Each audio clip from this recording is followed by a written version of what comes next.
नमस्कार, मैं हूं प्रीति रघुनंदन। आज हम आपको एक ऐसा वीडियो दिखाने वाले हैं जो पीओके में पाकिस्तान की हुकूमत की पोल खोल रहा है। दरअसल इस वीडियो में पाक अधिकृत कश्मीर में पाकिस्तान की पुलिस को किस तरह से ज्यादती करते हुए आप देखेंगे, जो वाकई में अपने आप में हैरान करता है। हैरानी तो इस बात की भी है कि जिस पीड़ित शख्स के साथ ज्यादती हो रही है वो पाकिस्तान के प्रधानमंत्री इमरान खान से नहीं बल्कि भारत के पीएम मोदी से मदद की गुहार लगा रहा है। और आज हम आपके सामने पीओके में पाकिस्तान की रची साजिश का कच्चा चिट्ठा खोलकर रख देंगे।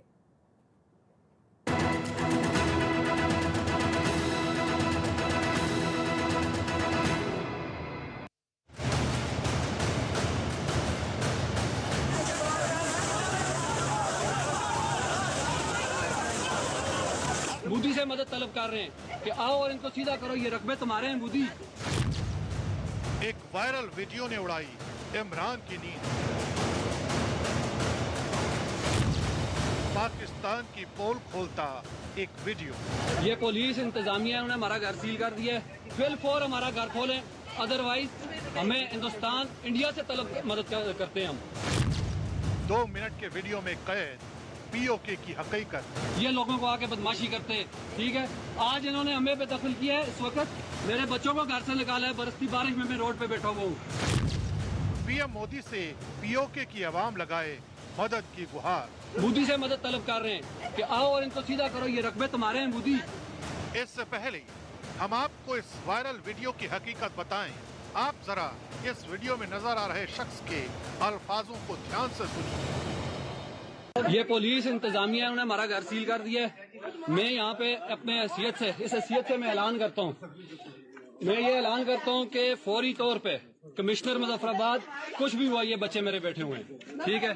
मैं खुद फौजी करने जा रहा हूँ। कमिश्नर मुजफ्फराबाद, तहसीलदार मुजफ्फराबाद जिम्मेदार है, या मैं फिलफौर हमारा घर खोलें और रिकॉर्ड की दुरुस्ती करें, अदरवाइज हमें हिंदुस्तान इंडिया से तलब मदद करते हैं हम।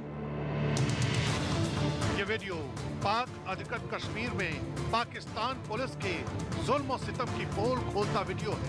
इस वीडियो से ये साफ जाहिर हो रहा है कि पाकिस्तान पुलिस ने इसके घर को सील कर दिया है और इस शख्स समेत उसके पूरे परिवार को घर से बाहर निकाल दिया है। लेकिन अब जो बयान ये शख्स देगा वो बिल्कुल चौंकाने वाला है। ना पुलिस के ना किसी और के, गैर मुस्लिमों के रकबे, गैर मुस्लिम आए। हम अपील करते हैं हिंदुस्तानी गवर्नमेंट से कि खुदारा नरेंद्र मोदी आओ और इस जुल्म से यहाँ निजात दिलाओ लोगों को। जहाँ तुम्हारे रकबे, तुम्हारे विरासत में रकबे मिले हुए, ये लोगों को आके बदमाशी करते हैं। दरअसल पाक अधिकृत कश्मीर में रहने वाला ये शख्स पाकिस्तान सरकार की पोल खोलने के साथ साथ हिंदुस्तान की सरकार और खासकर प्रधानमंत्री मोदी से मदद की गुहार लगा रहा है। मतलब साफ है कि पीओके में पाकिस्तानी सरकार और सेना के जुल्म सितम की इंतहा हो चुकी है।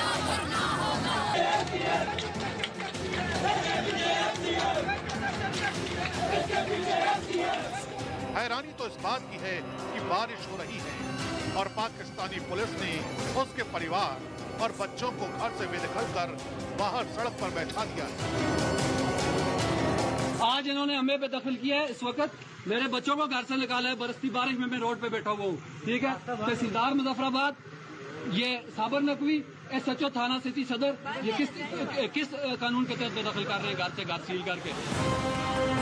इसके बाद इस वीडियो को बनाने वाले शख्स की आवाज सुनाई देती है जो कह रहा है कि पीएम मोदी से मदद की गुहार लगाने वाले शख्स का नाम नसीम है और स्टे के बावजूद पुलिस ने उसके घर को सील कर दिया है। इस दौरान वो वीडियो देख रहे लोगों से अपील भी करता है कि वे उस वीडियो को शेयर करें। वो ये भी बताता है कि मुजफ्फराबाद में पुलिस लाइन ट्रेनिंग सेंटर के पीछे के इलाके का वाकया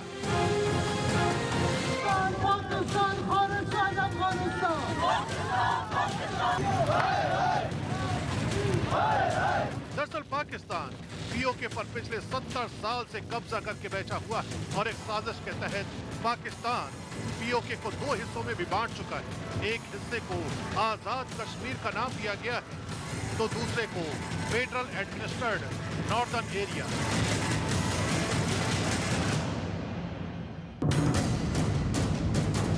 आपको बता दें कि पाक अधिकृत कश्मीर की सीमाएं पाकिस्तानी पंजाब, अफगानिस्तान, चीन और भारतीय कश्मीर से सटी हुई है। पाक अधिकृत कश्मीर का क्षेत्रफल 13,300 वर्ग किलोमीटर है और यहाँ 40 लाख लोग रहते हैं।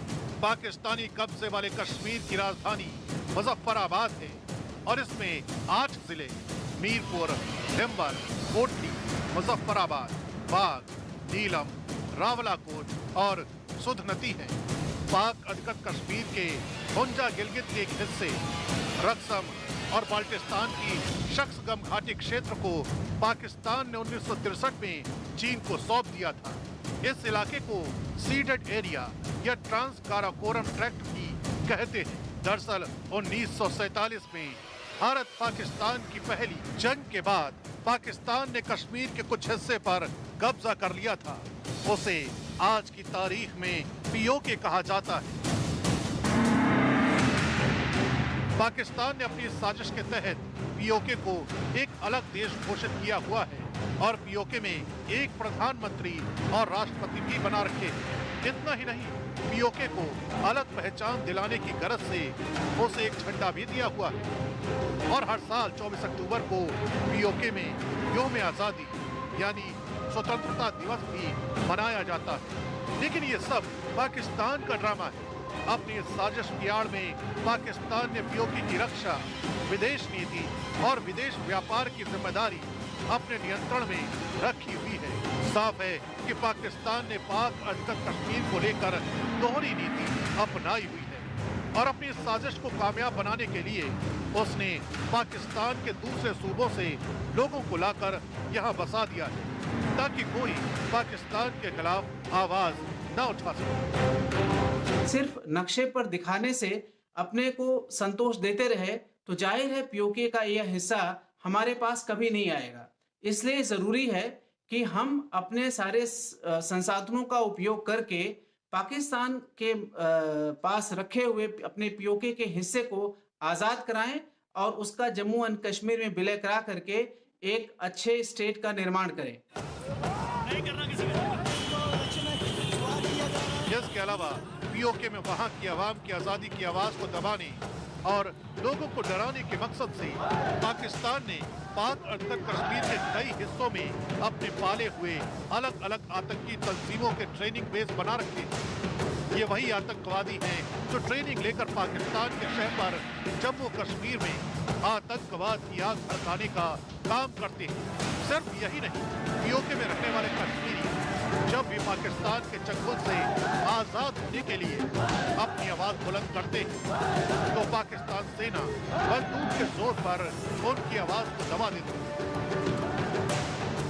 पाकिस्तान पीओके में इस समय तरह तरह की गतिविधियां कर रहा है। एक तरफ तो वहां पर इसने तरह तरह के आतंकी संगठनों के केंद्र बनाए हैं जिससे जम्मू एंड कश्मीर के साथ साथ पूरे भारत पर आतंकी घटनाओं का लगातार सिलसिला जारी है। बावजूद इसके कि कई आतंकी मारे जा रहे हैं लेकिन पाकिस्तान की शह और उसका सपोर्ट कम नहीं हो रहा है। दूसरी तरफ इस भूभाग को कब्जा करने से उसका चीन के साथ भी एक अटूट संबंध बन रहा है। एक वायरल वीडियो ने एक बार फिर पीओके में पाकिस्तान के जुल्म की हकीकत खोल कर रख दी है। फिलहाल ये वायरल वीडियो पूरी पाकिस्तानी हुकूमत के लिए शर्मिंदगी का सबब बना हुआ है।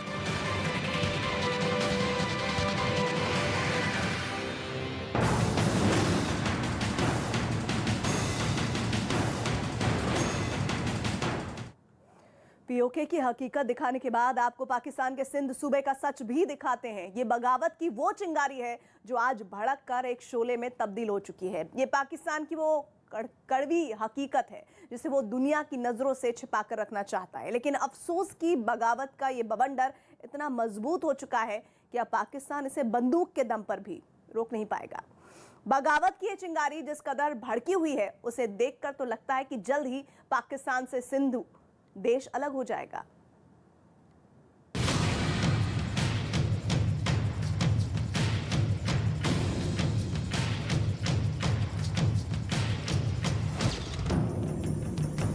सिंध में जली आजादी की अलख।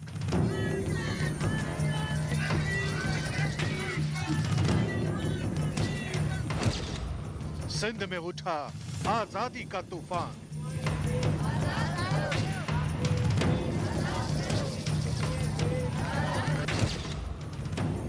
अपनी लाई आग में झुलसा पाकिस्तान।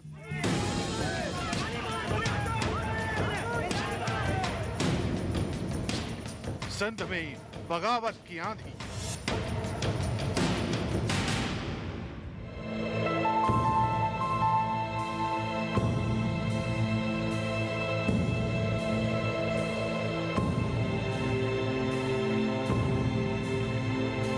ये सिंध है, पाकिस्तान का एक खूबसूरत सूबा। सिंध पाकिस्तान के 4 सूबों में से एक और पाकिस्तान के दक्षिणी पूर्वी भाग का एक इलाका है। स्थानीय भाषा में सिंध सूबे को मेहरान के नाम से भी जाना जाता है। सिंध सूबे में अलग अलग इलाकों में कई ऐतिहासिक किले, इमारतें, मकबरे और मंदिर बने हुए हैं। सिंधु नदी के किनारे ही हजारों साल पहले सिंधु घाटी सभ्यता फली फूली और इसी नदी के पास मोहनजोदाड़ो और हड़प्पा शहरों के निशान मिले थे।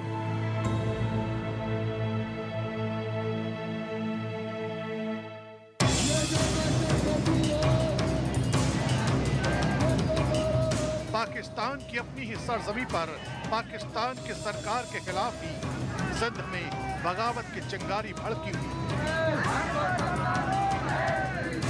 बगावत की इस चिंगारी की एक वजह तो सिंध के बेगुनाह लोगों पर पाकिस्तान सेना के जुल्म सितम है, तो दूसरी सबसे बड़ी वजह बनी है सीपैक यानी चीन पाकिस्तान इकोनॉमिक कॉरिडोर। ये तस्वीरें गवाह हैं कि कैसे सिंध प्रांत की आवाम पाकिस्तान के चंगुल से निकलने के लिए संघर्ष कर रही है। दरअसल सिंधी राष्ट्रवाद के संस्थापकों में से एक जीएम सैयद की 118वीं जयंती पर उनके समर्थकों ने एक विशाल आजादी रैली निकाली थी। वर्तमान समय में जिस तरीके से पाकिस्तान की सरकार सिंध के प्राकृतिक संसाधनों पर चाइना का कब्जा होने दे रही है, पूरे सिंध के प्राकृतिक संसाधनों को जिस तरीके से पाकिस्तान की सरकार चाइना को गिरवी रखती जा रही है, उसका भी अब प्रबल विरोध सिंध के लोग कर रहे हैं। सिंध कोस्ट पे जिस तरीके से चाइना की कंस्ट्रक्शन एक्टिविटीज़ चल रही हैं, कराची पोर्ट पर जिस तरीके से चाइना अपने प्रभाव को गहरा करना चाहता है, उन सारी स्थितियों का भी विरोध अब सिंध के लोग प्रबल तरीके से करने लगे हैं। सिंध के नागरिकों का आरोप है कि पाकिस्तान और उसकी सेना ने सिंध के नागरिकों का न सिर्फ हक छीना है, बल्कि मुल्क की तरक्की के नाम पर उन पर जमकर कहर बरपाया जा रहा है। सिंध में पाकिस्तान की सेना अब तक आजादी की आवाज को दबाने के लिए जुल्म कर रही थी, लेकिन अब उसने सीपैक के चलते चीन के साथ अपनी दोस्ती निभाने के लिए सिंध में नरसंहार भी शुरू कर दिया है। लेकिन इन तमाम जुल्म सितम के बावजूद वो अपनी कौम के लिए एक अलग सिंधु देश बनाकर ही दम लेंगे। चाइना की सिंध के साहिल पर हमारे शहर कराची में जो चाइना की प्रेजेंस है, उसको चीन की तरफ से सिंध के खिलाफ एक्सपेंशनिज्म समझते हैं, एग्रेशन और कब्जा समझते हैं। लिहाजा कल हम लोगों ने, हमारी पार्टी ने सिंध की बहुत बड़ी तादाद में लोगों ने, बाशऊर लोगों ने एक रैली निकाली चाइना के इस कब्जे के खिलाफ कि चाइना का कब्जा हमें किसी सूरत में कबूल नहीं है। पाकिस्तान के खूबसूरत सूबे सिंध में 60 के दशक से ही एक आग भड़की हुई है, आग आजादी की। जी हाँ, सिंध में आजादी की मांग दशकों से चली आ रही है। दरअसल आजादी की ये मांग पाकिस्तान के वजूद में आने के साथ ही शुरू हो गई थी, लेकिन पाकिस्तान के हुक्मरान सिंधु देश की मांग को अपनी सीना के दम पर हमेशा से दबाते आए हैं और यही वजह है कि आजादी और अलग सिंधु देश की मांग उठाने वाले सिंध के कई बड़े नेता आज पाकिस्तान से बाहर रहने के लिए मजबूर हैं। सिंध की आजादी के लिए बरसों से संघर्ष कर रहे JSMM यानी जीए सिंध मुत्ताहिदा महाज के नेता शफी बुरफत दुनिया के हर बड़े प्लेटफॉर्म पर सिंध के लोगों को पाकिस्तान के जुल्मों से बचाने और सिंध को एक अलग मुल्क बनाने की मांग को लेकर अपील करते रहे हैं। उनका आरोप है कि चीन एक साजिश के तहत कराची से ग्वादर तक सीपेक की आड़ में अपना नेवल बेस बना रहा है। हम समझते हैं कि चीन हमारे खित्ते में, और मैं दुनिया को ये भी बताना चाहता हूं कि ग्वादर से चाइना ने अपने सीपेक के मंसूबों को कराची मुंतकिल किया है। वो ग्वादर से हटकर कराची आया है। इसको हम समझते हैं कि ये चाइना का सीपेक जो इकोनॉमिकल कॉरिडोर नहीं रहा, अब ये चाइना का स्ट्रेटेजिक कॉरिडोर है और ये नेवल बेस कराची में बनाकर पूरे हमारी ये जो रीजन है उसके अंदर ये रीजन का जो तवाजुन है, स्ट्रेटेजिक तवाजुन, उसको बिगाड़ना चाहता है। सिंधु देश की मांग की कहानी 1947 से जुड़ी है। भारत और पाकिस्तान के बंटवारे के बाद सिंध का एक बड़ा इलाका पाकिस्तान में चला गया और तत्कालीन पाकिस्तानी सरकार ने उसे अपने 4 सूबों में से एक बना दिया।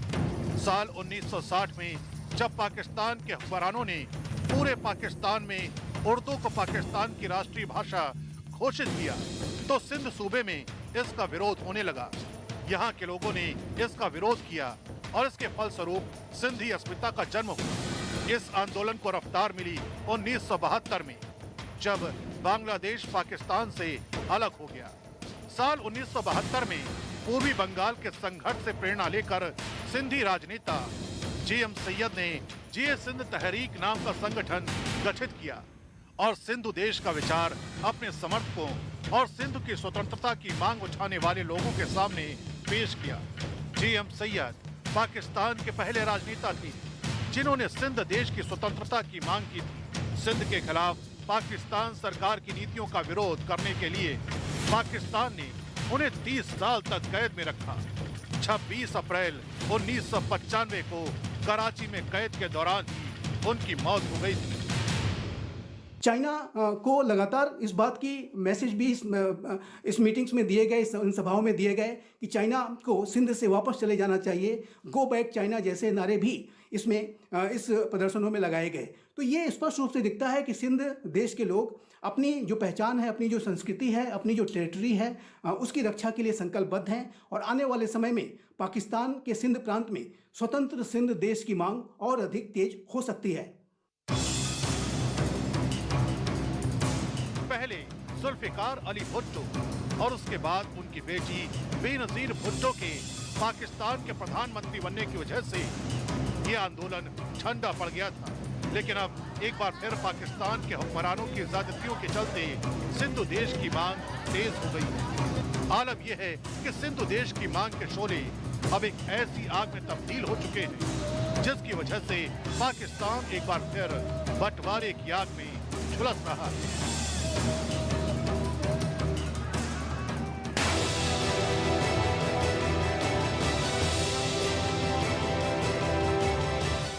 और अब आपको दिखाते हैं ड्रैगन की डर्टी डील।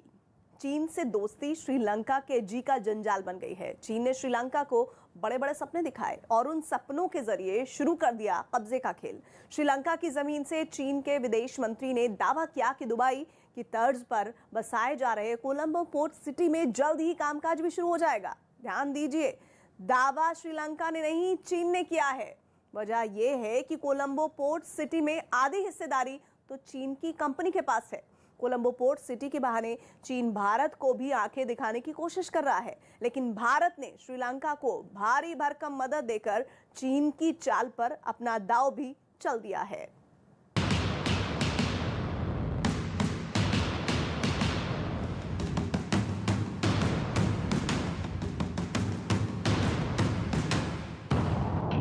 भारत के खिलाफ चीन की एक और साजिश का हिस्सा है ये तस्वीरें। It is home to one of the most ambitious city developments seen in modern times. Port City Colombo, a master plan city to be built on sustainable principles. Singapore और दुबई जैसा दिखने वाला ये नजारा भारत के दक्षिण में बसे श्रीलंका का है। यह है कोलंबो पोर्ट सिटी, श्रीलंका की राजधानी। कोलंबो के तट पर बसाए जा रहे ये शहर श्रीलंका का पहला स्पेशल इकोनॉमिक जोन यानी SEZ बनेगा। ये शहर 269 हेक्टेयर में फैला है और इसमें 5 जिले बसाए जा रहे हैं।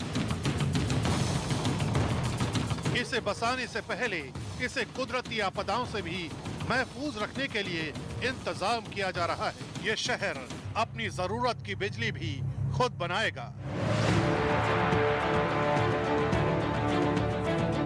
वादा यह है कि श्रीलंका की राजधानी कोलंबो के किनारे पर बसे इस शहर में 80,000 से ज्यादा लोगों को आलीशान और आधुनिक सुख सुविधा वाली जिंदगी मिलेगी और कारोबार के लिए दुनिया भर की कंपनियां यहाँ अपने दफ्तर खोलेंगी। लेकिन सबसे बड़ा वादा ये है कि ये कोलंबो पोर्ट सिटी श्रीलंका की तिजोरी भर दे।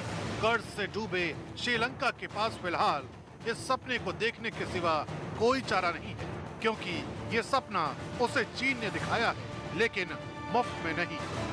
श्रीलंका इसकी बड़ी कीमत चुका रहा है। इस प्रोजेक्ट के लिए श्रीलंका ने कोलंबो में 269 हेक्टेयर जमीन मुहैया करवाई है, लेकिन इसे बनाने के लिए चीन की चाइना हार्बर इंजीनियरिंग कंपनी को 116 हेक्टेयर जमीन 99 साल के लीज पर देनी पड़ी, क्योंकि उसके पास ऐसा हाईटेक शहर बनाने के लिए $1.4 बिलियन यानी करीब 10,000 करोड़ रुपए नहीं थे। विदेश मंत्री वांग यी जो हैं अभी श्रीलंका आए थे और मालदीव्स भी गए थे और नए साल में उनकी ये पहली विजिट्स हैं साउथ एशिया में। तो वहाँ पर जो सुनने में आया वो ये था कि श्रीलंकन गवर्नमेंट ने जिसको $8 बिलियन लगभग चीन का लोन है देना था, उसकी डेट सर्विसिंग होती है, उसकी रीस्केड्यूलिंग के लिए उन्होंने बात करी है और उसके चलते वहाँ प्रोटेस्ट भी हुई है। चीन ने इसका फायदा उठा लिया। अपनी कंपनी के जरिए कर्ज देकर चीन भारत के दक्षिणी छोर पर 250 किलोमीटर नजदीक एक और ठिकाना बना रहा है। चीन का काफ़ी बड़ा लोन उनके ऊपर है और ओवरऑल जो वहाँ का डेट है करीब 60% वहाँ की GDP का है।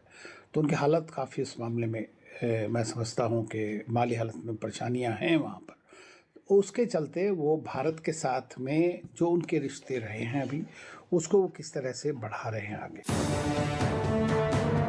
हाल ही में चीन के विदेश मंत्री वांग यी ने कोलंबो पोर्ट सिटी का दौरा किया था और दावा किया था कि पोर्ट सिटी में इसी साल इंटरनेशनल फाइनेंस सेंटर की शुरुआत हो सकती है। चीन के विदेश मंत्री वांग यी ने श्रीलंका पहुंचकर नाम लिए बिना भारत को आंख दिखाने की भी कोशिश की थी। इस प्रोजेक्ट का किसी तीसरे पक्ष से कोई लेना देना नहीं है और उन्हें इसमें दखल नहीं देना चाहिए। दोनों देशों की साझेदारी और आपसी रणनीतिक भरोसे से इस इलाके में शांति और स्थिरता का माहौल बनाया। ये तब हुआ था जब श्रीलंका के प्रधानमंत्री महिंदा राजपक्षे चीन से गुहार लगा रहे थे कि चीन अपने भारी भरकम कर्ज की शर्तों में कुछ बदलाव करे, लेकिन चीन का इरादा तो कुछ और ही था। पूरी हेक्टर जो है 269 हेक्टर उन्होंने प्लान दिया कि हम आपसे, चीन ने कहा कोलंबो को, श्रीलंका को, हम 116 हेक्टेयर लीज पे ले लेते हैं आपसे। अब वो बनने वाला है। इसके बीच में चीन की आर्थिक स्थिति थोड़ी कम हो गई है, श्रीलंका की तो आर्थिक स्थिति तो बहुत ही नाजुक हो गई है। दरअसल अब श्रीलंका भी चीन के उस खेल को समझने लगा है जिसमें सीपेक के जरिए फंसकर पाकिस्तान पहले ही तबाही मोल ले चुका है। अब तो श्रीलंका के हालात ये हैं कि वहाँ खाने पीने की चीजों की भी भारी किल्लत है। महंगाई आसमान छू रही है। 1 लीटर दूध 216 श्रीलंकाई रुपए में मिल रहा है, तो 1 दर्जन अंडे 267 श्रीलंकाई रुपए में, टमाटर 183 श्रीलंकाई रुपए प्रति किलोग्राम है, तो आलू 178 श्रीलंकाई रुपए प्रति किलोग्राम। 1 किलोग्राम बोनलेस चिकन के लिए 880 श्रीलंकाई रुपए की जरूरत है। श्रीलंका को ऐसे में अपने पुराने दोस्त भारत की मदद की दरकार है। प्रधानमंत्री नरेंद्र मोदी ने भी श्रीलंका को निराश नहीं किया है। पिछले 3 हफ्ते में ही भारत ने चीन को 6 मोर्चों पर निवेश और कर्ज के जरिए भारी भरकम मदद के लिए हामी भर दी है। सबसे अहम है त्रिकोमाली ऑयल टैंक प्रोजेक्ट समझौता। इसके तहत श्रीलंका में भारत की लंका इंडियन ऑयल कंपनी कुल 99 ऑयल टैंक में 19 ऑयल टैंक चलाएंगी। श्रीलंका की Ceylon petroleum corporation 24 oil tank चलाएगा और बाकी 61 को दोनों देशों की कंपनियां 50 साल तक साझे में चलाएंगी। त्रिकोमाली ऑयल टैंक समझौते के अलावा आरबीआई की ओर से श्रीलंका को $900 मिलियन की मदद दी गई है। भारतीय कंपनियों से इंपोर्ट करने पर $1 बिलियन की क्रेडिट लाइन सुविधा भी दी गई है। इसके अलावा इस पोंगल पर भारतीय मूल के लोगों के लिए 1000 घर और श्रीलंका की पहली लग्जरी ट्रेन सर्विस भी भारत की मदद से शुरू हो चुकी है। भारत भी चीन का प्रभाव कम करने के लिए श्रीलंका के पुलिस विभाग में हिंदी की ट्रेनिंग भी देने जा रहा है। कोलंबो पोर्ट सिटी जैसे सपने दिखाकर चीन उसे लगातार कर्ज के जाल में फंसाता जा रहा है, लेकिन ये लग रहा है कि श्रीलंका हवाई योजनाओं से ज्यादा मौजूदा हालात से परेशान है। भारत ने भी कोरोना और कर्ज की दोहरी बाढ़ से जूझ रहे श्रीलंका की नब्ज पकड़ ली। भारत जो है वो नॉन रेसिप्रोकल पॉलिसी में विश्वास रखता है। तो अगर जो इकोनॉमिक असिस्टेंस जो भारत दे रहा है वो उनकी भलाई के लिए दे रहा है ताकि वहाँ पे स्टेबिलिटी आए। वैसे ही पेंडेमिक से इतनी बड़ी परेशानियाँ वहाँ पर हो चुकी हैं, तो अगर उनका मोह भंग होगा या नहीं होगा, कम से कम एक असलियत का ज्ञान उनको अवश्य है इस बात में। कोलंबो पोर्ट सिटी को पूरा होने में अभी 20 साल और लगेंगे, लेकिन जरूरतें सिर उठा रही हैं। भारत ने भी इसी तरह मौके का सही फायदा उठाया तो चीन की ये चाल कमजोर पड़ सकती है।